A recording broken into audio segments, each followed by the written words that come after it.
Kwa majina naitwa mrakibu mwandamizi wa Jeshi la Zimamoto na Uokoaji Joseph Ngonyani, kaimu kamanda wa Jeshi la Zimamoto na Uokoaji mkoa wa Kagera. Leo asubuhi tarehe 17 mwezi wa 4 mwaka 2026 majira ya saa 12:20 Jeshi la Zimamoto na Uokoaji mkoa wa Kagera kupitia kituo cha Jeshi la Zimamoto na Uokoaji Bukoba kilipata taarifa ya tukio la kuanguka kwa uzio au ukuta wa uzio wa hoteli ya Perfect ambayo inapatikana katika mtaa wa Nyama, kata ya Kibeta. Jeshi la Zimamoto na Uokoaji lilifika katika eneo la tukio majira ya saa 12:59 na bahati nzuri kwamba baada ya Jeshi la Zimamoto na Uokoaji kufika eneo la tukio walikuta wananchi walishaanza kufanya maokozi makubwa, na baada ya kufanya maokozi hao wananchi waliwapeleka baadhi ya watoto hospitali ili kuweza kujua hali zao zipo vipi. Na Jeshi la Zimamoto na Uokoaji lilipofika katika eneo la tukio pia kwa sababu liliwakuta wananchi bado wanaendelea kuhangaika na maokozi, na Jeshi la Zimamoto pia likaungana nao kuweza kukamilisha maokozi ya mtoto mmoja ambaye alikuwa amebaki katika majengo hayo. Na familia ambazo zimeathirika ni familia mbili. Kila familia ilikuwa na watoto wawili. Familia ya kwanza ni familia ya Mikdad Ali ambayo imepoteza watoto wawili. Mtoto wa kwanza anatambulika kwa jina la Manihad Mikdad Ali mwenye miaka 4, jinsia yake ni ya kike, na mtoto wa pili anatambulika kwa jina la Nunihad Mikdad Ali mwenye miaka 10, ni jinsia ni mtoto wa kike.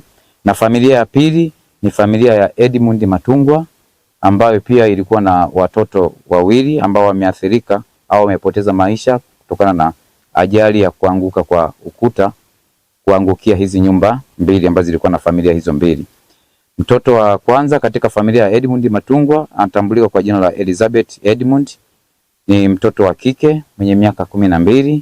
Kina mtoto wa pili anatambulika kwa jina la Edwin Edmund ambaye ni wa kiume mwenye miaka 10. Jeshi la Zimamoto na Uokoaji linatoa wito ufuatao.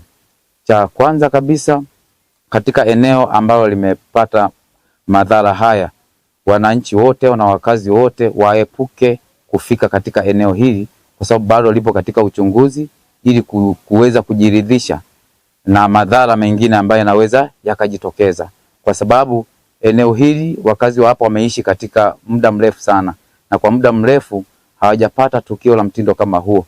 Kwa hiyo hatujui bado uimara wa eneo hili ambalo limebaki, na ndio maana tunawataka wakazi wote wa maeneo haya watulie ili waweze kuangalia kwanza vivi vyombo vinafanya jitihada gani kujiweza kujiridhisha na usalama wa eneo hili, ili baadaye tutatoa tangazo maalum ya nini kifanyike katika maeneo haya.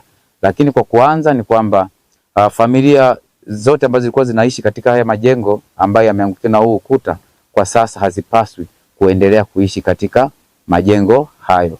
Kwa hiyo ni vyema kutafuta hifadhi nyingine kwa ndugu jamaa na marafiki, ili waweze kupata hifadhi kwa wakati huu kipindi tunahangaika kuangalia kwamba maeneo gani wao wanaweza kupata ambayo yanaweza kawasitiri katika hali ya hapo baadaye. Huu ukuta ulikuwa umepata madhara makubwa kutokana na mvua kubwa ambayo imenyesha, kwa hiyo ulikuwa umeloa, kwa hiyo kiasi kwamba sasa ulikuwa ni dhaifu kuweza kuhimili hali ya maji ambayo ilikuwa katika maeneo hayo, na ndio maana ikasababisha sasa huu ukuta wote kuweza kuanguka. Na hizi nyumba zote ambazo zilikuwa zimepakana na hili jengo au ukuta huo, kama mnavyoona hata picha zenu mnavyochukua, mnaona kabisa kuna baadhi ya ukuta hapa umemeguka kabisa na kuweza kuangukia hizi nyumba mbili ambazo zimepoteza watoto wawili kila familia.